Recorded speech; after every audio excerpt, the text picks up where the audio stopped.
Proverbs 4:23, above all else, guard your heart, for from it flow the well springs of life. Or, with all watchfulness, keep thy heart, with the utmost care. Above all that thou guardest, keep thy heart, more than anything you guard, with all vigilance, with all diligence, your heart. Welcome back, friends, to the Wild at Heart podcast here in the week of January 18th. John Eldridge with a couple of my very dear friends, John, Bart, and Morgan, on the Wild at Heart team this week. If you are just tuning in, this is actually part 2 in a conversation about keeping heart, recovering heart, caring for the heart that Stacy and I began last week. We just thought it would be helpful to bring the heart back to center stage here at the first of the year. And if you didn't hear part 1, you might want to go back and grab that one. But what we were trying to begin a conversation on was we are living in a really unique moment, and we've just come through a pretty rough year for everybody, 2020. And what are the unique challenges on the heart of a woman, on the heart of a man, and how can we name it and address it and strengthen one another as we head into a new year? So the ladies will be here in episode 3 to talk about the unique challenges on a woman's heart. But I have my pals here in the studio this week to talk about the unique challenges for men. And for some reason, 2020 does seem to be, and obviously moving into the new year now, tough on men. And so first pass, as you look back at 2020, how's your heart after 2020? How's just your general condition? John, I think I would say it's okay, but not great. And it's as if, if there's a tank of how full my heart can be, it's like I'm operating in the bottom half of the tank. And so I have something to give, but it doesn't feel like I'm operating from a place of having deep reserves, of having a lot right now. Yes. Yet we are at a time when a lot is required. Yeah. Yeah, a friend of mine described that recently as, I've got 40%, which feels pretty good, but my world keeps asking me for 100. Yes. Yeah, John, I feel like I'm trying to find a different word of just doing okay. I'm getting through the day, but I think the word I would say is I feel pretty depleted from last year. In addition to all that the world has gone through, our family's gone through a pretty traumatic situation with a grandson that was just born, but our daughter-in-law had cancer, breast cancer, in the midst of a pregnancy, and it just was a very, very heavy burden for us to carry. Now, in a year, that was already tapping your reserves, right? You weren't coming into that. Yes. And the outcome was miraculous. The baby was born, and Margaret had chemotherapy during her pregnancy, and the chemotherapy is working, but we're going into a year she's got to keep battling for her life. And so we've experienced some joy in that, but it's just like, here comes another round. Yeah. And it's disheartening. Yeah. Yeah, Bart, your story helps name something. Earlier to launch this year, we gathered the family and Sherry and I with the 2 kids, and we just looked back together. We'd never done this before. We look forward of, God, what do you have for us in the new year? But we never really paused to look back. But in just the chaos of the year, we wanted to remember. And so we just wanted to take an inventory, and we said, like, where was God? Where was God? And we went back through our camera roll, we went back through our calendar together, and we wrote just a couple words of how did we experience God looking back. And it was actually a really exciting time where we saw God prevailed. In the midst of a major storm, God prevailed in a lot of particular ways. And yet, at great expense. Yes. And so I think I really resonate with you saying it's been miraculous with your family. And JD, as you said, and yet, like I look at the reserve tank and I notice it's quite empty because the fuse is really short. Yes. So I can be doing well, and then something requires a bunch of me, and I look and I go, oh, the tank is empty, and there's a bit of a ambivalence because of it. I think 2020 presented a really unique set of challenges to men in particular. As I mentioned in the first episode of this conversation, for me personally, I want to make a difference. I want to make things better. I love fixing things. Yes. I love it. I love fixing stuff. And I had a small victory over the dryer. Well done. Yeah, which saved me a serviceman's call and, a bunch of $100 on that. But I love fixing stuff. I think that's core to men. We want to say, I can help.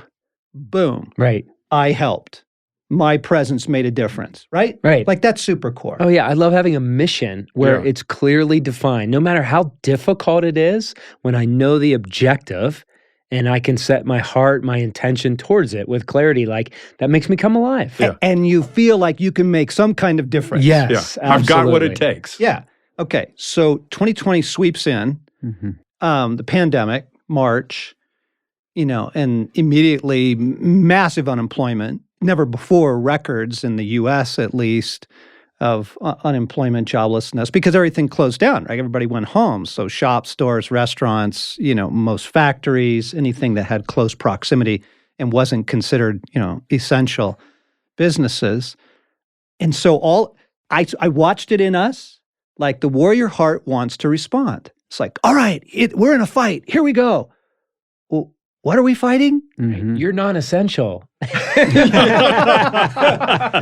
Even that, Ooh, right? Oof. Right, exactly. Go home. You're part of the problem. Go home. Yes. And men, I just don't think they can take that message. Go home, do nothing. So personally, as I reflect back on 2020 and the unique challenges, I didn't feel like I was winning.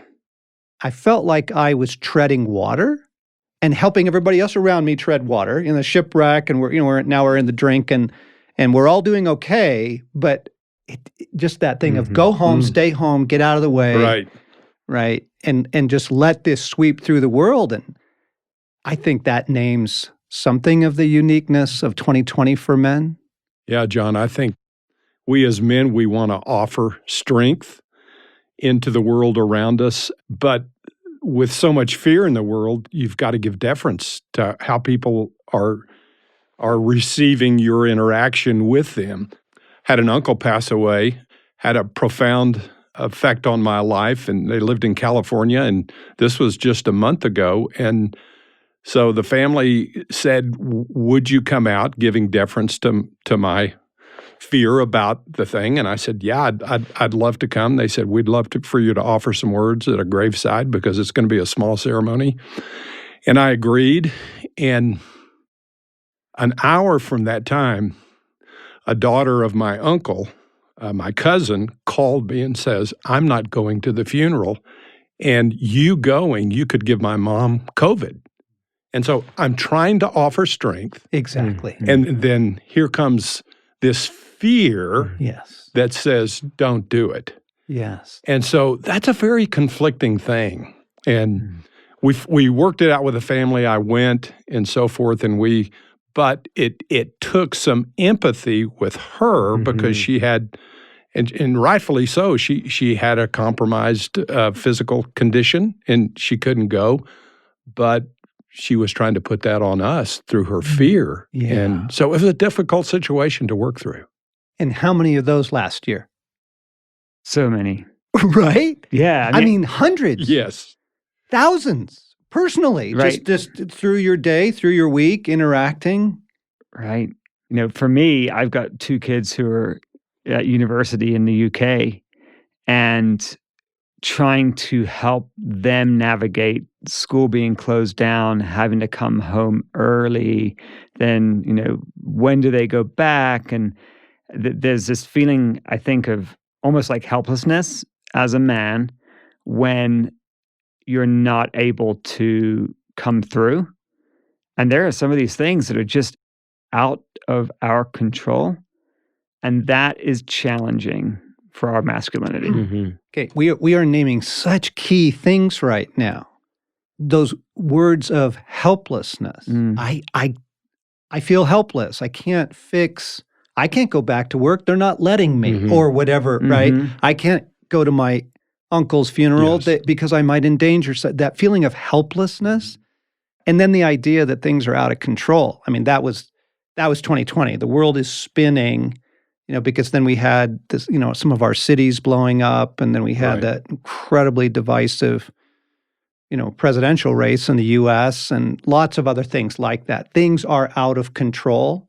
As a man, what does that do to your heart when you feel like things are out of control and you're helpless to do anything about it? It's diminishing. Just diminishes me. I feel like I have nothing to offer. Yeah, I think it's easy to default to personalizing it and thinking it's a character defect, right? There's something about me rather than, wow, we're in a global pandemic that is changing reality, and this is my hour to bring strength because of Christ and being a son and being empowered, like I can do this. Instead, it almost flips it backwards where you go, I'm blowing it. I suck at this. I just keep missing the mark when the mark is changing by the hour. Okay. So personal confession. Last night, I was just taking some time. It was late in the evening and it was my first chance of solitude in the day. So sitting in my office at home, just being quiet, not really reading or listening to music. I just needed some quiet. And I was sitting there and kind of check in. Hey, heart, how are you doing? Sorry, I haven't paid attention to you today. And here's what was fascinating, Morgan, to your thing. The internal response was, I'm failing. And I'm like, really? Wow, why do I feel like I'm failing? And it was this nameless. Yes. Was not really attached to anything. I hadn't recently had a fight with Stacy. There wasn't like a recent reason for it, but there was just this sense of I'm failing. And now that you guys are naming it, as I look back on a year where I couldn't fix it. We couldn't fix it. We couldn't fix the year. We couldn't fix down at a human level. We couldn't fix it on a community level. It just sort of swept over us, right? Well, the irony of that comment, John. So I spent most of the day with you yesterday, right? We were on mission and observed you. And actually last night, I was reflecting on how much strength you brought to our team and the humor, the vision, the really connecting, leading us into a new year. Like we just did some beautiful things yesterday as a team, and then missionally, just setting objectives, making decisions. And that was my observation of you. So I think it's just important to see how our interpretive grid can be off. Yes, and affected by things that we don't even know are affecting us. We had talked about there's this nameless fear that seems to be sweeping over the world, certainly seems to be sweeping over men. And we can point to certain things, do I have job stability this year? That, how will my kids do in school this year? Will we get school back the way it ought to be? There are things you could point to, but it seems beyond all that. There just seems to be a nameless fear. Right. And as a man, I think if I go back to 2020, it was that I want to rise up. I want to make a difference.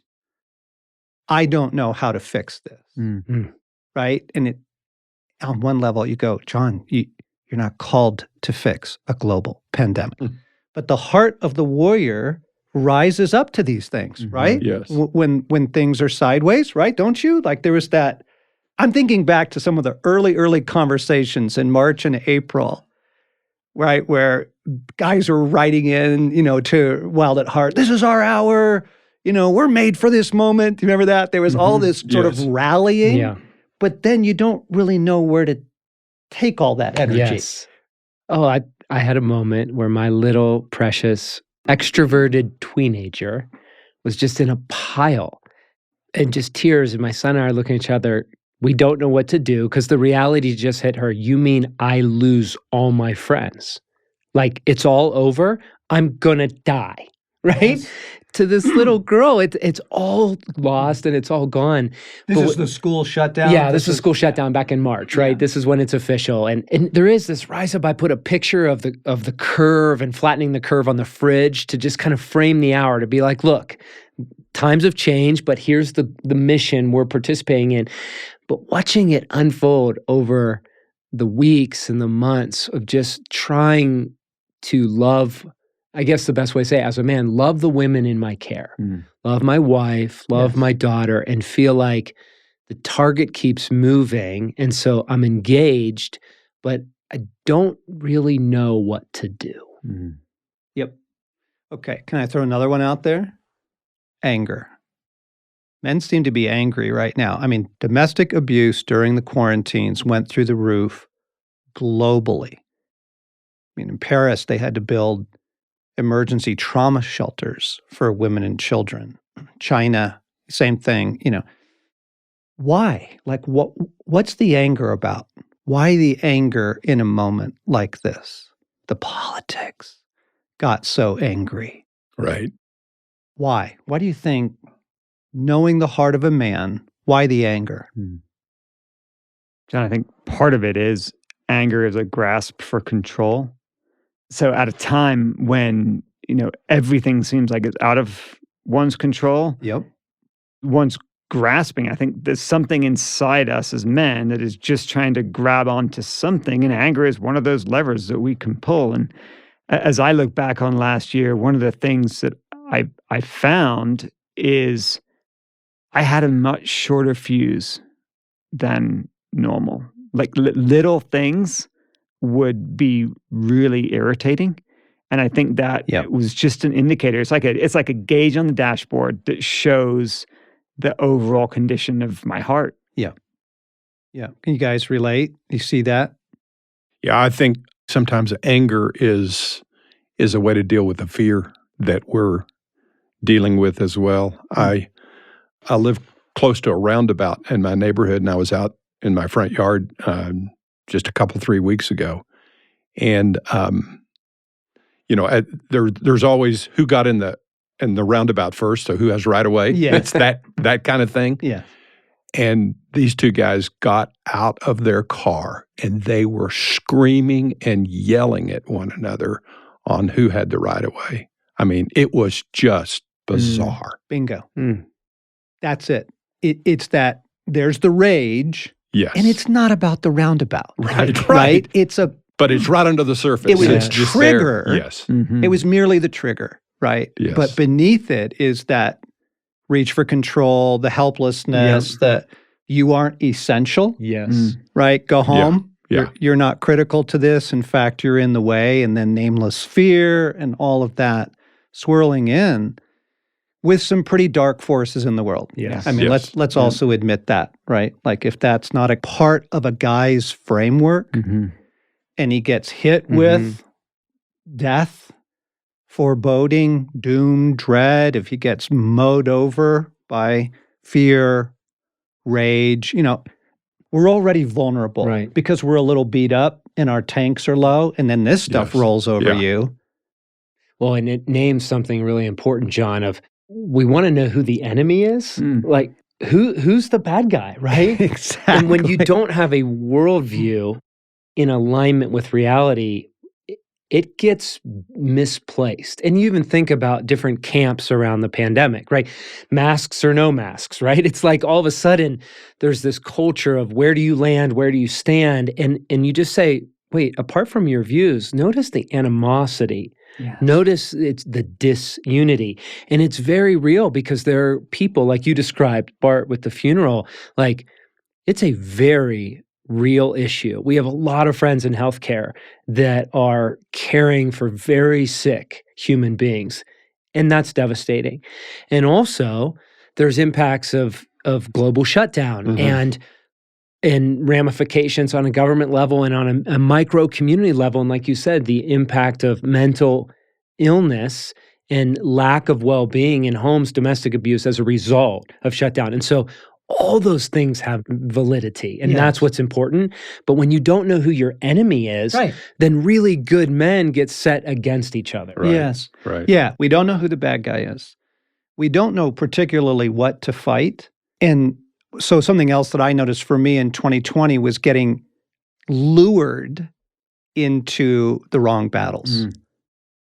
Getting like Bart, like that funeral scenario. I had several of those as well. And I so wanted to make an issue of it and make that the rallying point and, put people in their place or and go, whoa, John, time out, wrong battle. But I could feel I was getting baited. Yes. In my frustration to make a difference, I was getting baited into all the wrong battles. Yes, right. I reached out to a friend of mine who's a psychologist the other day because we'd been using the word trauma and traumatic here, even within our podcasts, to describe what we've been living through. And I wanted to make sure that we were not overstating things. Like, that's a big word, and it's not exactly the same as suffering, decades of sexual abuse by a parent. It's not the same as watching some of your dearest friends get gunned down in a firefight. It's not the same. So I wanted to be careful as we help people name this. And here's what he wrote back. He said, most of us have never been through a global trauma. The consequences, like the loss of a sense of time, the low-level fog that seems to impair the ability to see, think, choose well, the reenactment of past protective, soothing behaviors, and then he admits drinking more red wine in the last 8 months than he had in the last 20. And then none of us know how to name or manage this daily disruption. And it's politically charged, it's relationally complex. And he ended his reply to me by saying, it is harder to deal with subtle trauma like covert sexual or emotional abuse than direct trauma like overt sexual abuse, when trauma is a capital T versus a small t. At one level, it's easier to name and address when it's a capital T. He said, I feel like we're in the midst of capital T trauma, but it masquerades as small t. Yes. Mm. Like, you can even feel like a wimp as a guy to say, oh, come on, suck it up. Why is this rolling you over? Why is this, taking you to the mat every day? I'm great in the morning, but by midday, I got nothing. And if you don't have a name for this, what we're trying to do for our male and female listeners who love the men in their lives and are trying to understand, we're trying to name this is real. The heart of men have really taken quite a beating in this whole global situation, the helplessness, the non-essential, and in the dark forces of discouragement and despair and that sort of thing. And when you get to the level of suicide as an indicator, men are taking their lives at higher rates now than ever, particularly within like the helping professions, medical personnel, firefighters. Suicide's way up within the EMT and the local fire department world. And my dear friend in Slovakia, Bohuš, texted me the other night, and he said, my dear John, my heart is heavy. There's a lot of death around. Hearing the stories of many sudden death of people in full strength every day. 2 young men committed suicide in the last 2 weeks in a nearby village. Like, this is going on. And just to pause for a moment and go, Mayday, Mayday, like, we're talking about the heart of men. Mm-hmm. Why have they reached that point? What in all that we're discussing would cause a man to get to that point? Yeah, John, as you're putting out some of those stories, and they're so painful, the two questions that come are, what does a man need in this hour? What does a woman need in this hour? And that's very different than what does a person Yes. need in this hour. Yes. But just as you're sharing in this time, that question's becoming more central. Yes, I think it is. That's why we really felt compelled to have this series early in the year.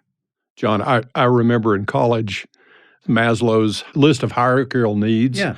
And I was looking through that. I don't know if I can recall them all, but the first one was like safety. The second one was love. The third was something like community and self-realization, all of those things. Meaning. Meaning. But I was thinking every one of those in this past year are assaulted and presently are assaulted. Yes. And so it's like what you just read is the entire soul is being attacked, and every part of the soul Yes. it's traumatized. Yes. And so it just leads to despair. And Yes. and I don't know, but people are just taking their lives because of such deep despair.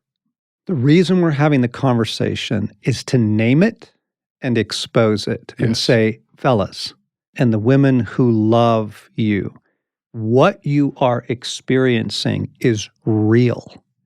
And it's not small t, it's capital T. And it is rough on the heart of men who want to love, care, intervene, want to make a difference, feel essential, feel like we are winning. Like, it is so crucial for a man's heart to feel like somewhere in his world, he is scoring, he's winning, right? And what we want to offer here in this week's podcast is some hope for the heart of men. And I found myself praying. So, I've got a background in Shakespeare, and at one point thought I would wind up at the Royal Shakespeare Academy in London. And that was as a very young man. God took me into the path he had for me. But that beautiful moment in Henry V, when they're at the field of Agincourt and they're facing, it's 5-1, the numbers of the French to the English, and the English are beat up. They are beat up. They're sick, and they've been— middle of winter. Middle of winter. They've been camping outside for months and on low rations. And here's what Henry prays. He says, God of battles, steel my soldiers' hearts. If today the opposition, the opposed numbers, takes their hearts from them, not today, oh Lord, not today. I just felt that, yes, God, steel our hearts, strengthen our hearts now. Don't let what feels like irresolvable circumstances cause us to lose heart. That's our prayer.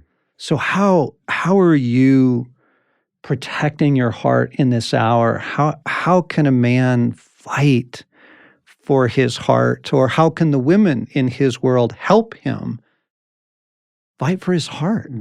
John, I have to go back to the 101 of Wild at Heart, of what you wrote, of what are the things that stirs the masculine heart?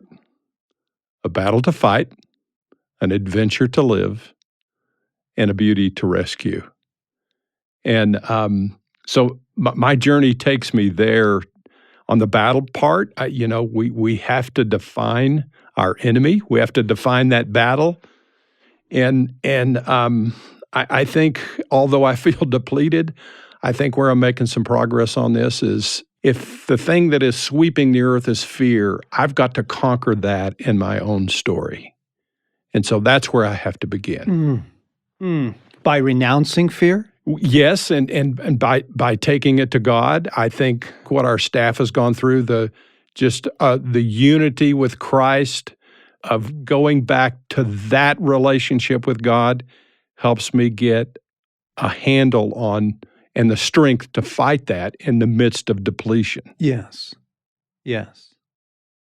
John, for me, two things. One, remembering that we live in a world at war.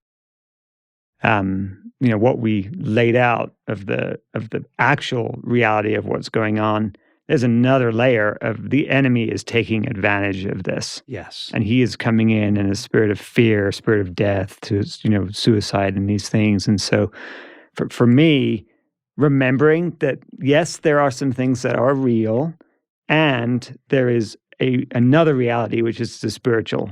And that's the true battle that we're being called to fight. And just to say to guys right now, you're not weak. Right. Because you are under it. You're not Yes. weak. You're not failing because you've lived through a traumatic year, and you're not blowing it, guys. You are in the midst of a very tough fight. But this isn't a reflection on you. Right. Yeah. That alone can be very liberating. So the fear thing, I actually woke up to fear this morning. It was, 3 a.m. and poof, fear. And we've just been through this circus enough to know 3 a.m., that's not me, middle of the night, not fear. There wasn't any reason for it. And so to pray, I reject this fear in the name of Jesus, to quote some scripture.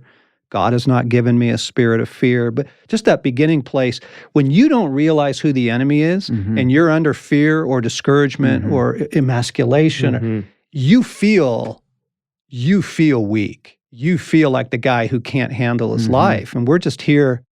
We're coming on the podcast this week to say it's not true. It's not you. Right. Yeah. We still have what it takes. You do. Yeah, I found myself, John, in a lot of those foggy moments last year of just confusion and what's the mission, where's the enemy? And as I prayed into it, one of the exercises was just stepping back and asking the question, how do I want this to be remembered? And it was a moment, like, I have a 13-year-old daughter, a 16-year-old son. Like, this is a moment in their story. What do I want them to remember?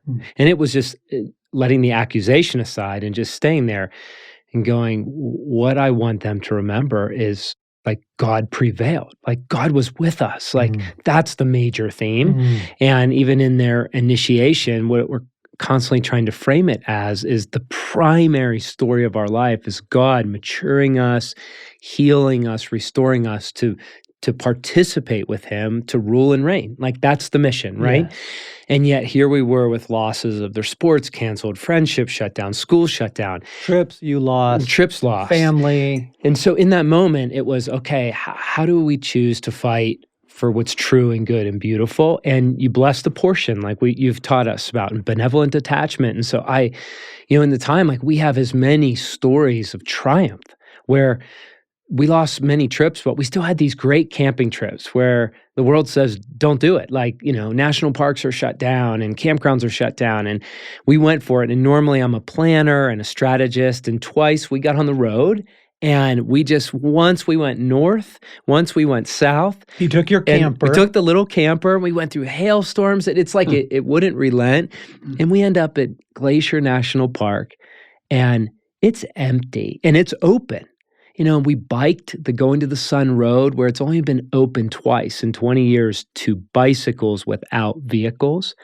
It just felt like God teed up this gift. I mean, it wasn't known on the internet that you could bike it. They didn't, it was only locals. And I have story after story of God prevailing. And so I told that exercise of, we've reflected back on the year of where was God. And a couple days ago, when my son, he just said a beautiful thing. He said, what I learned about God is he is reliable when so many other things aren't. That's the gold. That's the gold. Yeah. And you don't learn that outside of a year like 2020, actually, right? You and I did an exercise, John, of looking back through our photos on our phone. Yeah. Last year, as part of just an end of the year reflection thing. What did you learn? In the midst of what was an incredibly trying year, like you said, Morgan, there were so many gifts from God. And I think we sat down as a family and we actually went through, I took my phone and threw pictures up on the TV on January 1st, and we went through the highlights of the year. And there's something about taking the time to remember, taking the time to thank God, taking the time to look at the moments of joy that is incredibly healing.